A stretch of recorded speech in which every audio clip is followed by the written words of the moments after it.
As I speak today, unrest continues in Rochester, New York, after a video was released this past week showing the police throwing a hood over a black man who was having a psychotic episode, leading to his suffocation and eventually his death. The protests and counter-protests that have erupted in Rochester in many ways mirror the events that have taken place elsewhere across the nation during this long, hard summer of racial awakening and racial reckoning in our country. In many ways, we are still living out a legacy of racism that is deeply rooted in our history of slavery and ongoing race-based oppression over the last 400 years.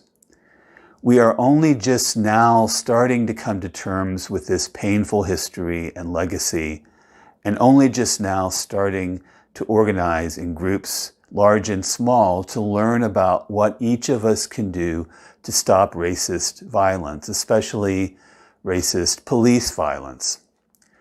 As painful as it might be, this struggle is essential if our country is to have any claim to a genuine commitment to freedom and moral rectitude. I'm reminded of these words of the great abolitionist Frederick Douglass, taken from a speech he delivered to the Rochester Ladies Anti-Slavery Society in Rochester, New York in 1852, nearly 170 years ago. He said, "At a time like this, scorching irony, not convincing argument is needed. Oh, had I the ability and could I reach the nation's ear, I would today pour out a fiery stream of biting ridicule, blasting reproach, withering sarcasm, and stern rebuke. For it is not light that is needed, but fire. It is not the gentle shower, but thunder. We need the storm, the whirlwind, the earthquake." Douglass continues, "The feeling of the nation must be quickened. The conscience of the nation must be roused.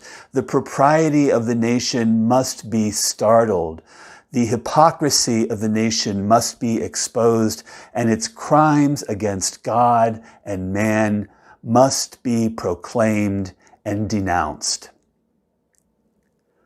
I hope and pray that our efforts will be a part of the thunder, the storm, the whirlwind that will bring real and meaningful change, long-awaited justice, and ultimately healing to our nation.